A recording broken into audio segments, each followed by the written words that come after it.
Hello, this is Judy, and for the next hour, I will be reading from the June 29th, 2026 issue of the Toronto Star on the Niagara Frontier Radio Reading Service. I will do my best to pronounce all names and words correctly, yet please forgive me if I do not. And here's our first article. The title is, it's under federal politics, and the title is Canada's trade and energy ambitions are tightly bound as Mark Carney looks to the U.S. and Alberta. July 1st has significance beyond Canada Day this year for the federal government's relationships with Alberta and the U.S. And this article is written by Tonda McCharles, who is an Ottawa bureau chief. On July 1st, Prime Minister Mark Carney is expected to mark Canada Day with a speech in Edmonton invoking national unity as Alberta weighs its place in Canada.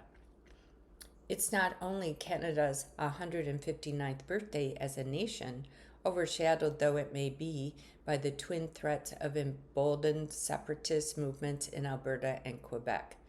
It's also D-Day for Alberta to deliver a Pacific-bound pipeline construction proposal to Ottawa.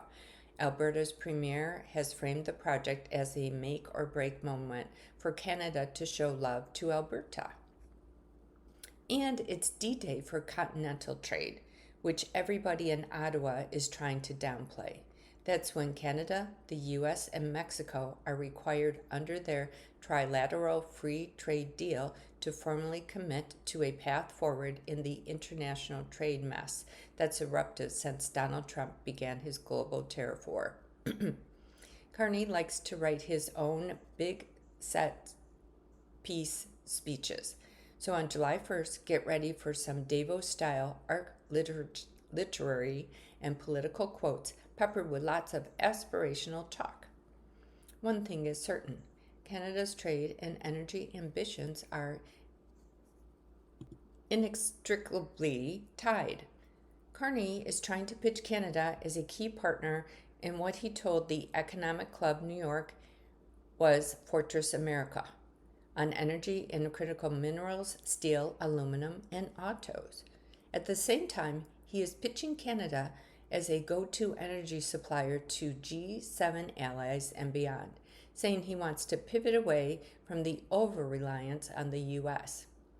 To get a continental or even bilateral trade deal, it's clear Canada's energy is a critical lever, one that former Alberta Premier Jason Kenney and former Conservative leader Erin O'Toole believe should be used to greater advantage.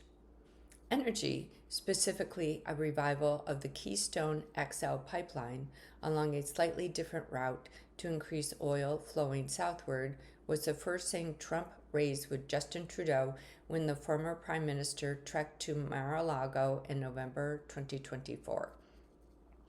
It was what Carney pitched to Trump last October at the White House.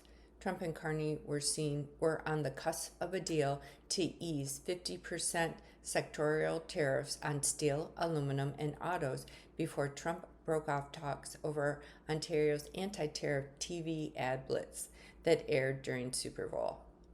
Energy was also the subject of private discussions between the Alberta government and U.S. officials that came to the attention of the federal government, sources told the Star.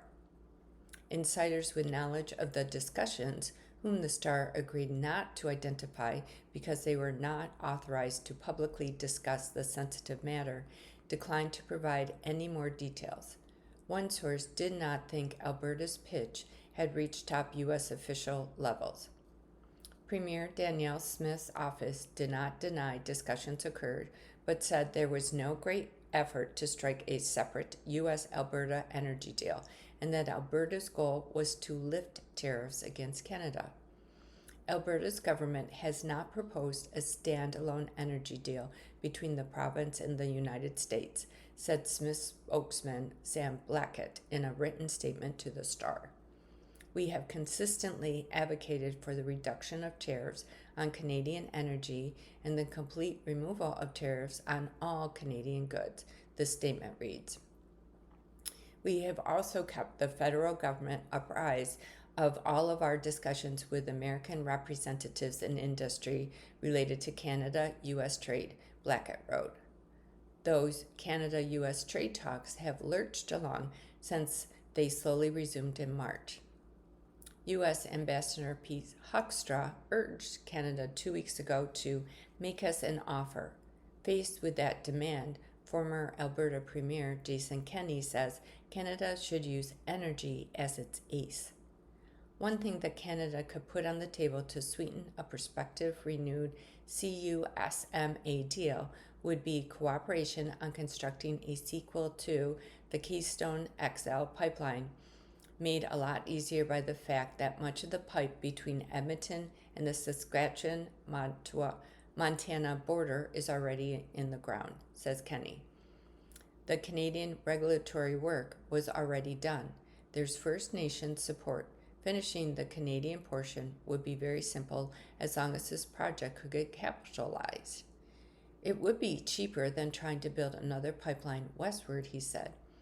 Ideally, Canada would both build pipelines to carry oil south and west, shipping more product to American and Asian customers, but the reality is few oil producers are prepared to commit the capital required to produce all the oil to fill new pipes without significant public financing help, say, to defray the billions of dollars for the carbon capture project, Carney said, is a deal breaker. A brand new West Coast pipeline, from a Canadian national interest point of view, is optimal because it diversifies our export markets, it reduces our price differential, it reduces our reliance on the United States, but still it is a big, risky, expensive project that would probably require over $50 billion in capital expenditures, Kenney said. Former Conservative leader Erin O'Toole, now a consultant with the global risk advisory firm ADIT and member of the advisory committee to the Carney government on Canada-U.S. trade, said in an interview it is hard to know exactly what offer the U.S. wants. But O'Toole said Ottawa should proactively propose Canada as a secure energy and critical minerals supplier to the U.S. in the context of a stronger defense partnership. O'Toole even thinks Canada should offer to pay, if necessary, for a revival of the Keystone pipeline and offer assurances to the U.S. that Canada's cleaner, decarbonized powder sources would also be available to the states. O'Toole's successor, Conservative leader Pierre Poilievre, argues Canada should build strategic reserves of the 10 most critical minerals, according to NATO, that you need to fight a war, along with a commitment to increase oil production and offer the Americans the prospect that those resources could be available for their purchase in a tailored way if we get tariff-free access to their markets. We need leverage, positive leverage, said Poilievre at a news conference Thursday. But critics of Carney's ambition to back more pipelines urge the Liberal government to consider the environmental costs and Canada's own future energy and electricity needs. Marlo Reynolds, and that's Raynolds, a former chief of staff to 2 Liberal environment ministers, said whatever offer Canada makes to the U.S., we definitely should not give an inch on increased transmission lines to the U.S. and electricity because we want that. He pointed to the Carney government's commitment to data sovereignty, which means building energy-hungry data processing centers in Canada, and to Canada's commitment and need to cut carbon emissions in buildings, transportation, or industrial sectors. We need every electron that we can produce and we can move about. And the U.S., they're desperate for power as well because North America has underinvested in infrastructure for electricity for probably decades now, Reynolds said. If I was on the U.S. negotiating side, I would be more interested in how much of that power can I get from the North than the oil. And that's where I don't think we should give an inch on that. Let's focus on an east-west West Corridor and East-West electricity transmission. Sona Savage, a former Alberta energy minister and now senior counsel at Border Lander Gervais, and that's Ladner Gervais, said in an interview the two countries' energy systems are hardwired together and cannot be easily unwound. Many refineries in the U.S. are geared to processing heavy Canadian crude. There's no easy replacement for that except for Venezuelan oil. Alberta exports natural gas to the U.S. as well. Canada is the number one supplier of energy imports to the U.S., and as America's shale oil production slows, and it will continue to be an essential energy provider, she said. And if the U.S. doesn't want Canadian oil and gas, Asian and European markets do. Alberta's Smith and Carney are both determined to get more oil and gas to Tidewater to reach other willing customers. After the G7, Carney touted more European deals to come for Canadian liquefied natural gas, an oil pipeline expansion along the TMX route, a new Alberta BC pipeline to Tidewater, and a new U.S.-bound pipeline project headed by South Bow, the company eyeing the sequel to Keystone. A spokesman for Dominic LeBlanc, the minister in charge of U.S. trade talks, underscored energy is at the heart of bilateral trade. Canada and the U.S. are each other's number one foreign supplier of energy. Our cross-border infrastructure features more than 30 major electricity transmission lines and 70 oil and gas pipelines, allowing energy to flow seamlessly in both directions, said Gabriel Brunet, and that's Brunet. Brunet declined to comment specifically when asked about Alberta's private talks with the U.S., but said the country is speaking with one voice on energy to ensure our engagement with the United States reflects the full strength of the Canadian economy, including Alberta's critical role as an energy leader. Brunet also said the federal and Alberta governments are working to implement their agreement to construct the new pipeline to the West Coast, which Carney says is conditional on Indigenous consultations and on the oil patch's promise to build a carbon capture and storage megaproject. All those ambitious plans are set to collide, or at least intersect by Canada Day. And Tonda McCharles is Ottawa Bureau Chief and a senior reporter covering federal politics. Our next article is under Canada section, and the title is First Canada Groceries and Essentials Benefit Payment to Hit Accounts This Week. Here's what to expect. Excuse me. And this article is written by Danya Yacob, and that's DANIYAHYAQOOB, who is a staff reporter. The latest quarterly installment of the newly renamed GST HST credit is expected to hit Canadians' accounts later this week. Now known as the Canada Groceries and Essentials Benefit, or CGEB, the tax-free quarterly payment is sent out to individuals and families with low and modest incomes to help manage the rising cost of everyday essentials. Excuse me again. 2 of the 4 quarterly payments this year were already released in January and April to those eligible based on their 2024 tax return. As of July 2026, under the new name, payments will be calculated based on the adjusted family net income from 2025 tax returns. The payment, expected to hit accounts on July 3rd, will also see a 25% increase to the benefit amount.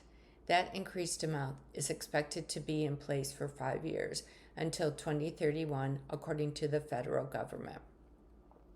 Last month, the government sent out a one-time GST HST credit top-up payment in advance of the CGEB's launch. How do I get the CGEB? To determine eligibility for the benefit, all you need to do is file your tax return for that year, even if there is no income to report. There is no specific application for the CGEB. Late tax filings could result in temporarily stopped or delayed payments. Canadians as young as 19 can receive a CGEB payment if they file a tax return for the year before. If they are entitled to a payout, they'll receive their first benefit amount on the payment date after their 19th birthday. More than 12 million Canadians are expected to qualify for the benefit. How much can I get? The Government of Canada says payments up to the following amounts are possible: $679 if you are a single individual, $890 if you are married or have a common law partner, $234 for each eligible child under the age of 19. The exact amount for each individual or family will be calculated based on the 2025 tax return.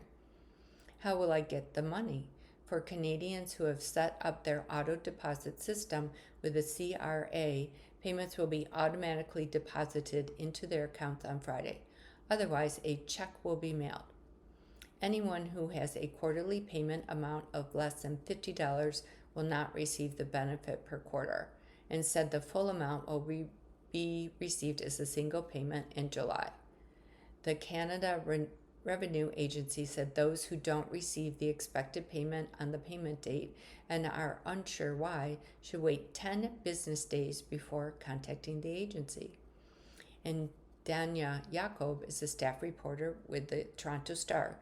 You can reach her at her email, which is DYAQOOB@TORSTAR.ca. The next article is under Federal Politics, and the title is UN Ambassador Lamanti, Canada pushing for safety, equity in artificial intelligence. And this article is written by Dylan Robertson of the Canadian Press. Canada is pushing for safe, equitable adoption of artificial intelligence at the United Nations, where Ottawa's ambassador says AI is a significant priority for his team. AI governance is something that the UN has a responsibility to do, David Lamanti told the Canadian Press. The UN remains critically important.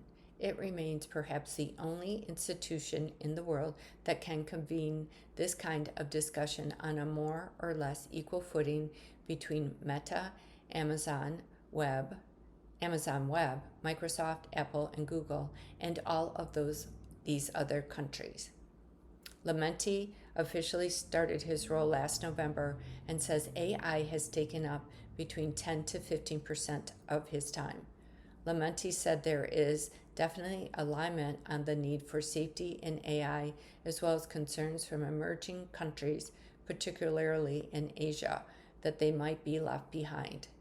AI was a major theme at the G7 summit in France earlier this month, with leading economies trying to find consensus on how to regulate platforms without hurting economic growth. All of these countries in the world, 190 odd countries, don't just want to be technology takers, he said. They want to have a voice in the adoption. The UN remains the only place where they can do that. Lamanti noted he had worked on AI governance as federal justice minister and as a McGill University law professor more than a decade ago. I think I've got a particular experience there that will be useful to Canada and to the world, so I'm certainly making that a personal priority. It aligns with the government's priorities about AI safety and AI development, the two together, he said. That will be fast-moving, and that will be important, says Lamanti, who will be in Geneva next month for the AI for Good Global Summit. In May, Lamanti hosted the chair of the International AI Safety Report at Canada's UN mission for an event on how middle powers can encourage the safe use of AI. That report noted risks ranging from blackmail, loneliness, information manipulation, and cyber attacks to biological and chemical weapons development. Last June, Canada co-hosted a panel with Brazil on how inclusive AI can empower people with disabilities, Indigenous peoples, and women, and further inequalities if not properly used. Prime Minister Mark Carney named Lametti as Canada's UN ambassador last fall after a summer as his principal secretary. The two had played together on the Oxford University hockey team in the 1990s. He replaced Bob Rae, who frequently made headlines for comments that generally reflected the Trudeau's government's policies, though often in more frank framing. Lametti said he is still continuing many of Rae's priorities, such as a working group on Haiti's long-term economic development and democratic transition. Since 2021, gangs have controlled much of the Caribbean country, resulting in a humanitarian crisis and major security concerns for large swaths of the Western Hemisphere. He said Haiti touches on all three pillars of the UN's founding document, namely peace and security, human rights, and living standards. Other topics have become less prominent, such as advocacy for Rohingya, and that's Rohingya people subject to brazen violence by Myanmar officials and Buddhist extremists. Because I haven't taken on other commitments in Asia that Ambassador Rae had taken on, you shouldn't think of it as a downgrading, but more as a priority by me, Lametti said. This report by the Canadian Press was first published June 29, 2026. Our next article is under the GTA section, and the title is She Was Expecting to Confront Vandals at the City's Trans Memorial. Instead, she found a surprising act of kindness. The third day of care at Barbara Hall Park helped clean and restore the trans and AIDS memorials in the Church Wellesley Village for Pride. And this article is written by Christian Lautens, and that's KRISTJANLAUTENS, who is a staff reporter. Nikki Ward always expects she's in for a fight when she hears of a gathering at the Trans Memorial in Barbara Hall Park. It's why she instead sobbed at the sight of a few dozen people there helping to clean it. A space dedicated to some of the city's fallen trans people had been tucked beside the AIDS Memorial in the Church Wellesley Village since 2014, and Ward, a neighborhood advocate who helped erect the memorial, said it has battled consistent vandalism ever since. She says mementos left in memory of those who have passed are routinely stolen. There have been 4 attempts to power wash off the site's markings, and porta potties have blocked the names. Last Saturday, a few dozen locals, nuns and drag queens, came out to help clean and restore both the trans and AIDS memorials in what the community says was a meaningful act of support. The third day of care even garnered a special notice of recognition from Mayor Olivia Chow's office and will now run twice a year after they received a strong round of fundraising ahead of Pride. There's so much trauma associated with the trans journey in life and death that it's really hard to remember that you don't have to be in a state of constant threat the whole time, Ward said. It's a week later, and I'm still close to tears just thinking about it. The AIDS Memorial was temporarily founded in 1988, though the trans commemoration came in 2014 after community members noticed that the AIDS Memorial had dead-named many of the members of the community, meaning their female friends were buried as men, and used birth names they no longer identified with. They were erased twice, once in life and then again in death. After a funeral for one of Ward's friends, a group decided her name should be somewhere. The grounds are largely made of a brick wall with chalk drawings of the trans symbol, beside the names of trans Torontonians who have died. While Ward says people have suggested making it stainless steel and glamorous, she thinks the chalk is an important symbol. The chalk requires humans to come back, and that is such a powerful act of living. The group cleaned the two memorials for about 2 hours, working to get the grounds ready for visitors during Pride weekend. Last June, 7 people cleared 22 liters of glass. In October, a slightly larger group gathered 38 liters, though Saturday saw only about 1 liter collected.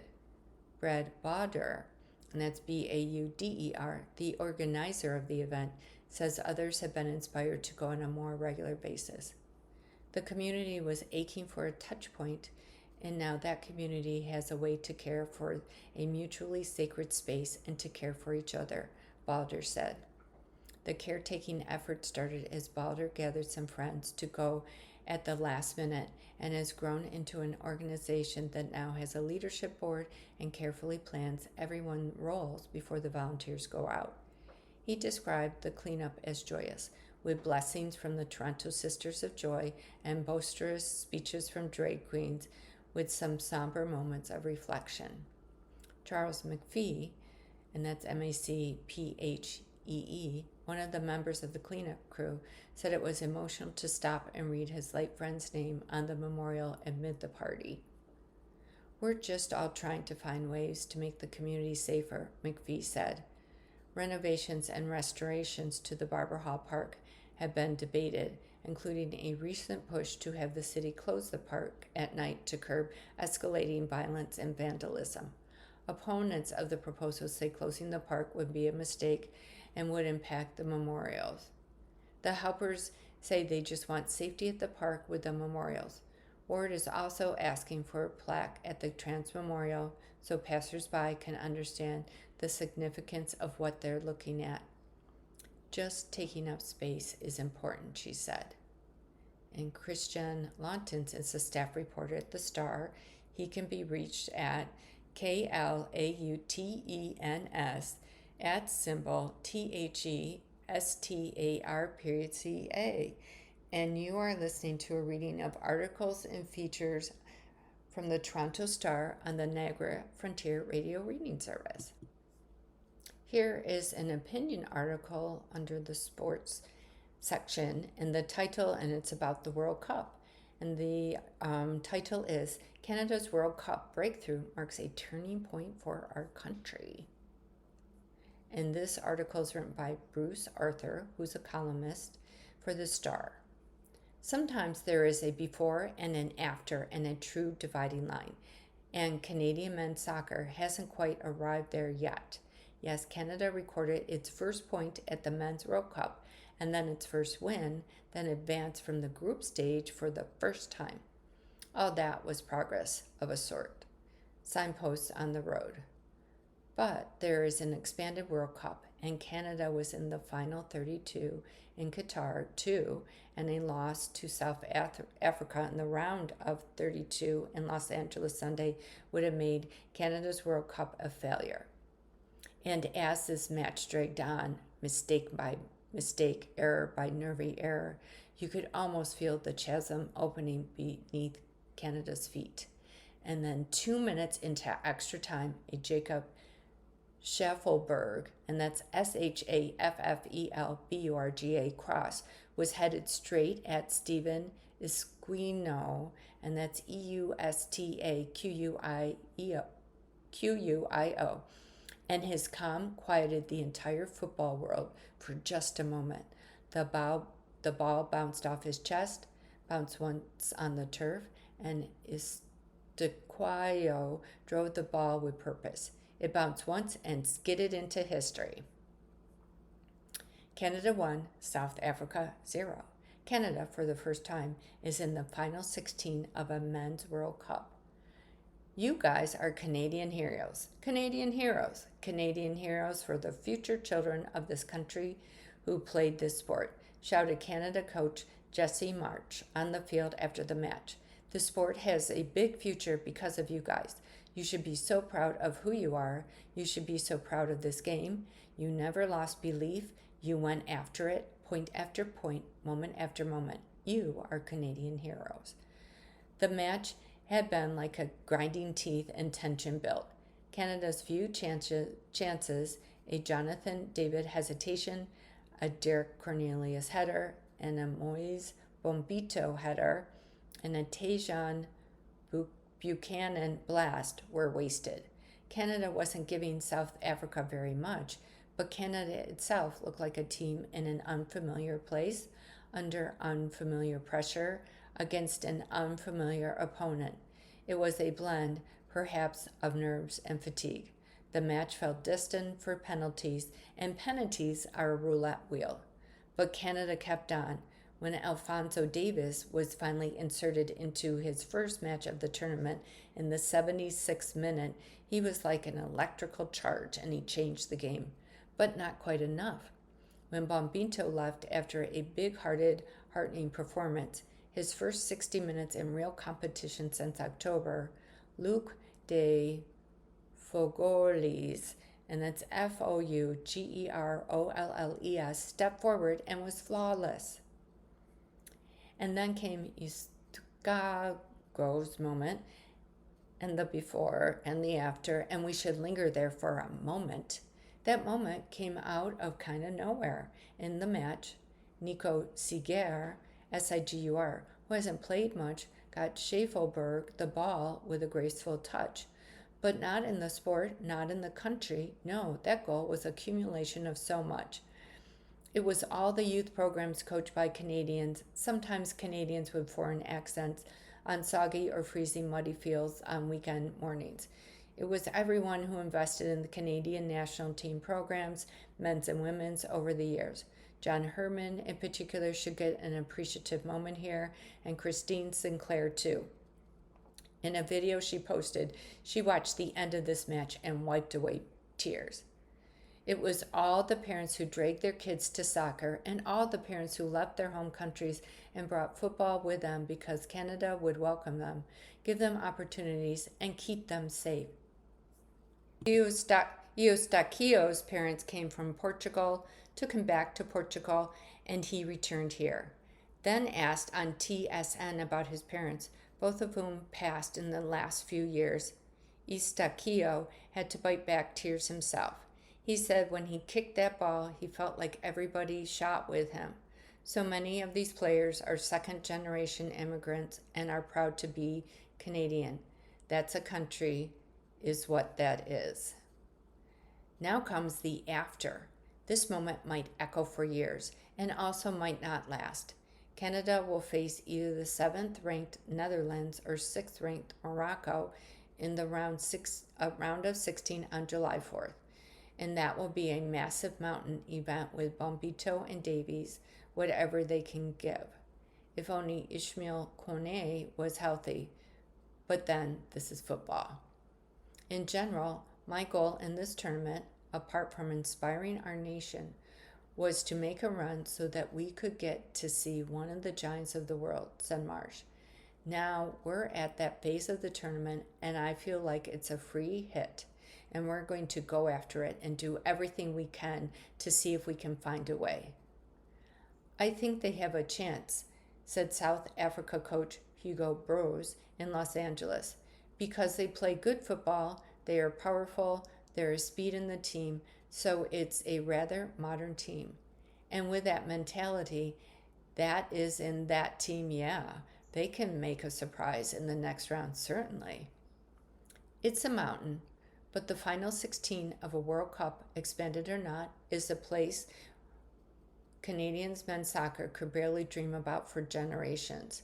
There were crowds who saw this together across the country at watch parties or in bars, in living rooms or communal garages or on their phones. Canada's not a proper football country yet, but this will push us closer in ways big and small.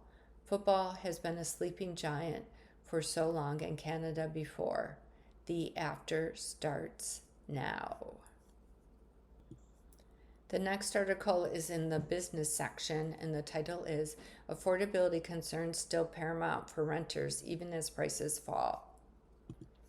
And this article is written by Sammy Hoodes, Hudes, of the Canadian Press.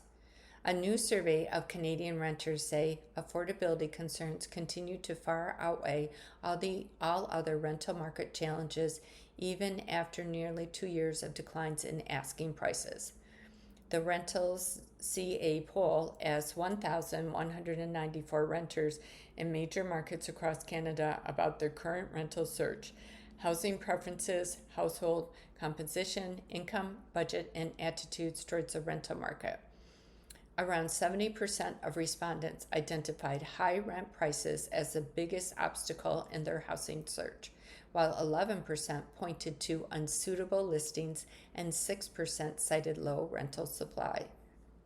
The survey found that affordability concerns extended across income levels. While higher budget renters were more likely than other groups to report difficulties finding suitable units or available inventory, high rents were still their top concern. High rent prices remain the dominant challenge by a wide margin, it said. Most renters aren't moving because they want to, they're moving because they have to. The survey highlighted a disconnect between renters' budgets and market realities, with 42% of respondents reporting a monthly rental budget of less than $1,500, while Canada's average asking rent currently exceeds $2,000 per month. The average asking price in May was down 4.7% year over year to $2,029 nationally, according to the latest analysis from Rental CA and Urban Nation, which is based on asking rents across the former listings network. That marked the 20th consecutive annual decline. Since reaching a peak of $2,202 in May 2024, average asking rents have fallen 7.8%. Urban Nation had said the Canadian rental market is heading into the peak summer season under a weak economic backdrop, a decreasing population, and record apartment completions. However, the new survey said renters are preparing for costs to remain high, with nearly half expecting prices to either remain unchanged or increase over the next 6 months, while just 1/4 expect rents to decline. The survey was conducted via email between May 5th and June 14th, with responses collected from those who have used Rentals CA to search for an apartment throughout the spring. The Greater Toronto area had the strongest representation among the sample, with the rest of Ontario, Vancouver, Winnipeg, and Calgary. 40% of respondents said they are planning to move primarily to find a more affordable place, while 30% expressed a desire for more space and 22% said they are moving for school or work. The survey also found 36% of recent apartment hunters are only considering rent-controlled units for their next move. 2/3 said they would pay more for a unit with an in-suite laundry, making it the most sought-after amenity. Around 45% said they'd pay more for central air conditioning, 40% for private outdoor space like a balcony or yard, and 39% for parking. 29% indicated they have used AI tools such as ChatGPT or Google Gemini to assist with their search. And this report by the Canadian Press was first published June 29, 2026. Our next article is also in the business section, and it is an opinion article, and the title is Summer Sneakiest Budget Buster Looking the Part. And this article is written by Leslie Ann Gorgie, contributing columnist, and she is a Toronto-based personal finance columnist and a freelance contributing columnist for The Star. Okay, here we go. Summer has a sneaky way of emptying your wallet. 1 minute you're RSVPing to a backyard barbecue.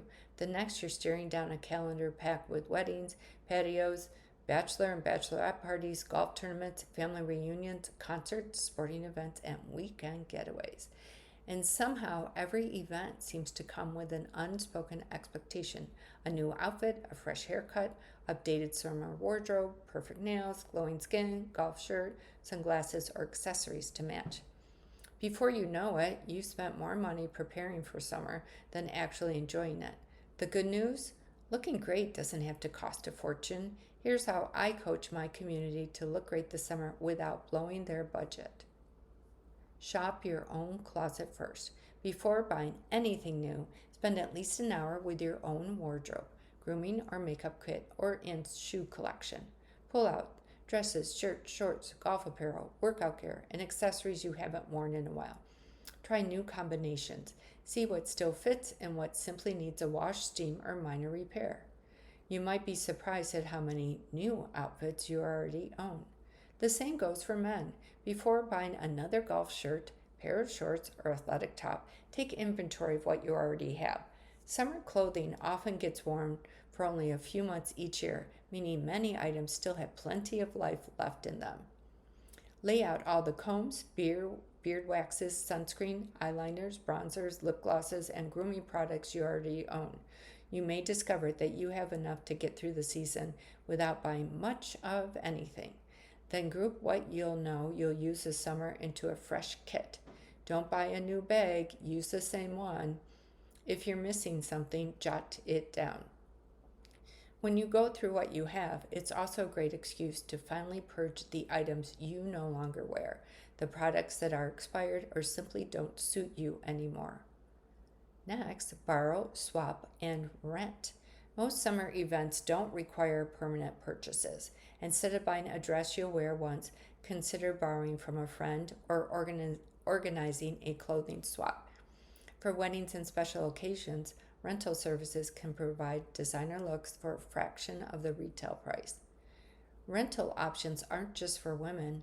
Men can rent suits, tuxedos, and formal wear for weddings and special events instead of spending hundreds of dollars on something that may sit untouched in a closet afterward. Don't overlook neighborhood buy nothing groups and local Facebook marketplace listings where summer clothing, sports gear, and accessories are often available for a fraction of retail prices. Be practical with grooming. With most of these services costing well over $80 each nowadays, grooming can quietly become one of the biggest summer budget busters. For women, that might mean nails, waxing, facials, and hair appointments. For men, it may be barber visits, beard trims, and premium grooming products. Consider which services truly require a professional and which can be handled at home. Painting your nails, touching up your brows, trimming your beard, basic facials, and simple manicures are all skills you can learn from a quick online tutorial. Save professional appointments for services where expertise genuinely matters, such as hair coloring or specialized treatments. Stretching the time between appointments can reduce grooming costs dramatically over the course of a summer without making a noticeable difference in how you look. Beware the summer sports spending trap. Summer sports can be just as expensive as fashion.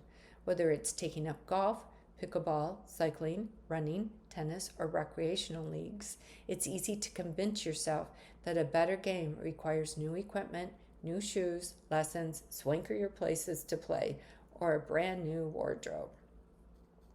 In reality, most people already own enough gear to fully participate or could borrow what they need to try out the sport before getting fully invested.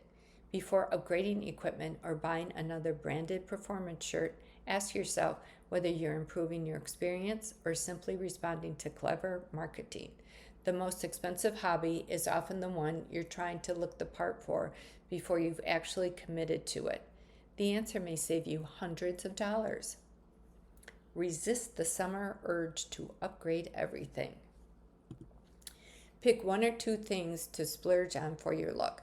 Maybe it's great hair, maybe it's a fabulous outfit that you can restyle multiple different ways, maybe it's skincare, maybe it's golf gear or running shoes you'll genuinely use all season. You'll also feel and look polished without overspending on a dozen items you can't afford. Supercharge your splurge by using points, coupons, store credits, rewards, and shopping around for the best prices. Not that you need anyone's approval for your look, But most people aren't paying nearly as much attention to your outfit, shoes, nails, handbag, sunglasses, or golf shirt as you think they are. What they notice is whether you're smiling, relaxed, confident, and having a good time. Peace of mind knowing you're enjoying the season without financing it on a credit card looks good on everyone. The next article is in the Life section, and the title is He Lost His Daughter in a Muskoka Boat Crash. Now this Toronto dad's book helps children process grief. This book is a tribute to Quinn Cammaert, and that's Cammaert, bond with her younger brother and supports victims of impaired driving. And this article is written by Leanne Delap, Delap, and it is a special to the Star. As summer cottage season enters full swing, Ontario lakes fill with the happy sounds of young voices as they splash and jump and hop between rocks, the carefree rights of a childhood in cottage country. Just before the May long weekend, a children's book was released that somehow balances those joys with unfathomable loss. The Dinosaur and the Whales was written by Toronto dad Matthew Cammaert, Cammaert, in memory of his daughter Quinn, who was killed by an impaired boater in Muskoka. All proceeds will go to MAD, Mothers Against Drunk Driving, to aid families affected by impaired driving and efforts to prevent such tragedies. On July 14th, 2021, Quinn was 2 weeks shy of her 14th birthday, about to start high school that fall.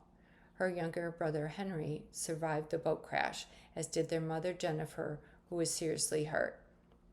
The impaired driver of the other watercraft died at the scene. The story is a tribute to Quinn and Henry's bond, aimed at kids over 4 with a sweet spot of 5 to 6-year-olds.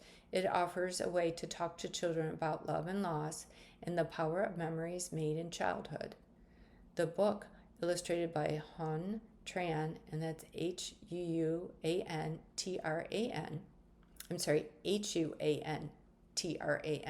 is based on bedtime stories the siblings' dad used to tell them about 2 kids who play on a trio of rocks, one that looks like a dinosaur and 2 that resemble the backs of whales. The real-life rocks, the ones Quinn and Henry explored together, are just off the beach near the family's summer cottage. In the book, Henry and Quinn play on these rocks, but one day Henry finds himself there alone.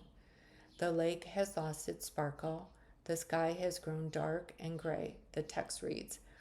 So he pretends to hear the grump sound they used to imagine the rocks made when they talked to them. The story has a heartwarming conclusion.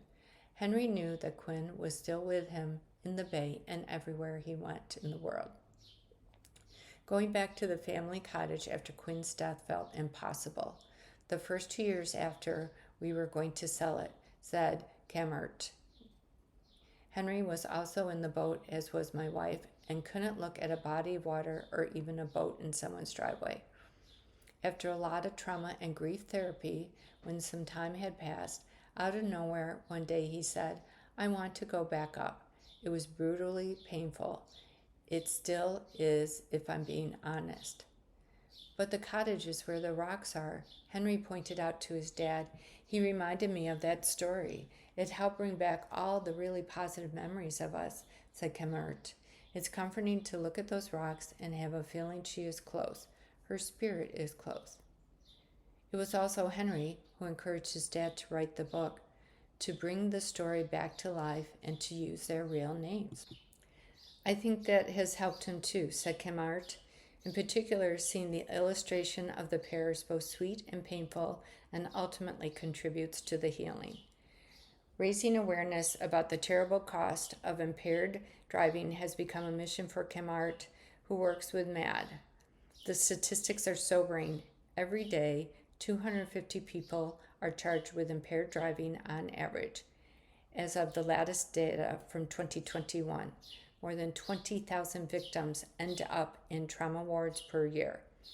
Death rates climbed 14% year over year to 521 deaths across Canada in 2022. Drinking and boating accounts for about 40% of boating-related fatalities on Canadian waterways. For the loved ones of victims, it's catastrophic. This is a heart-wrenching story that destroyed a family.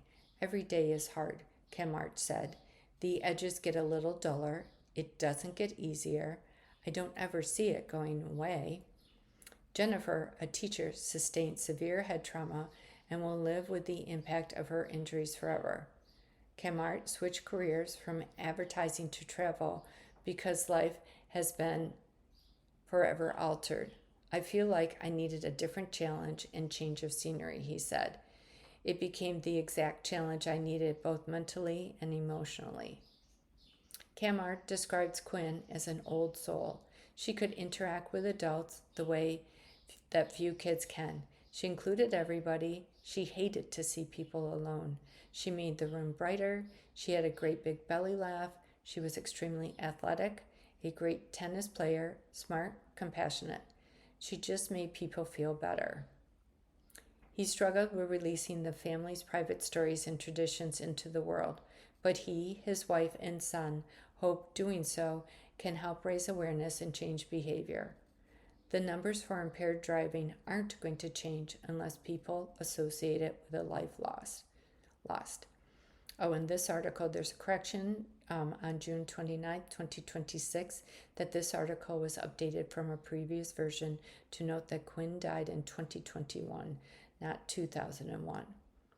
And Leanne Delap, D-E-L-A-P, is a Toronto-based freelance contributor for The Star, where she writes about fashion and culture. This next article is an opinion article, and it's the title is "Moving to Canada was hard. It often wore me down. This gesture changed things." And this article is written by Aweys Isaac, and it's Aweys Isaac, who's a contributor. And Aweys is a Somali journalist with vast experience reporting from conflict zones. He is based in Toronto. The first time I felt at home in this country, I was standing on a soccer field in Etobicoke. I had landed in Toronto a stranger. Then someone told me about a Somali week soccer match, and I went because I had nothing to lose. The flags, the children on the sidelines, the smell of our food in the air. For the first time, I felt that a piece of home had followed me across the ocean. I left that field with phone numbers, invitations, and the first proof that I might belong here. I thought about that field this month when I read that Parliament might write my community into the calendar. On June 8th, Yvan Baker, the Liberal MP for Etobicoke Centre, the same Etobicoke where I found my footing, introduced a private member's bill, C-283, the Somali Heritage Month Act. If it passes, every July across Canada, the contributions Somali Canadians have made to this country will be recognized. I will not pretend I read the news calmly. I came here with a degree from Mogadishu, and that's Mogadishu University, years of reporting for the BBC, and work with the United Nations. Canada told me, politely and repeatedly, that none of it counted. You learn to make yourself small in a country that cannot see you, so when it finally offers to write your name into its year, something in you straightens up. This is a dream so many of us carried across the ocean, though we rarely say it out loud. Not wealth, not even comfort, but to be seen, to walk into a room, a school, a city, and have it known that you arrived with a history, a language, a people. That counts for something here. I have watched my community build that recognition with its own hands. Elders translating for newcomers at clinic doors, mothers cooking for hundreds at Eid, young people coaching kids on the fields that once welcomed me. A Heritage Month would simply confirm out loud and on paper what we already know in our bones, that we are part of the Canadian story now. I think most of all about the children, my own among them. They speak English without an accent and Somali with their grandmother. They will not have to explain, the way I did, where their country is on a map or carry the quiet shame of a place the world knows only for its wars. Imagine a July when their city marks Somali Heritage Month, when the story of their parents is told not as a tragedy survived, but as a contribution made. It tells a child they do not have to choose between being Somali and being Canadian, and that the room they walked into is theirs too. A month in the calendar will not pay anyone's rent or open the jobs that stay closed to so many of us. Recognition is not the same as justice, but do not underestimate what it means for people to hear their names spoken with pride in the place they now call home. To those who spent years feeling invisible, it can feel like being handed back your own reflection. I still remember walking off that field in Ebotuko that warm June day, feeling lighter than I had when I arrived. A Heritage Month would stretch that sense of belonging across the whole country. A month in which a boy who once watched his city burn could stand in Toronto and hear his people's name said proudly and out loud. That is a dream, one that for the first time feels close enough to touch. You have been listening to a reading of articles and features from the June 29th, 2026 issue of the Toronto Star. Let me say that again. You have been listening to a reading of articles and features from the June 29th, 2026 issue of the Toronto Star. Your reader has been Judy, that's me, and it has been such a pleasure and honor to read to all of you. I hope you take great care of your wonderful selves and have a most amazing day. Thank you so much for listening.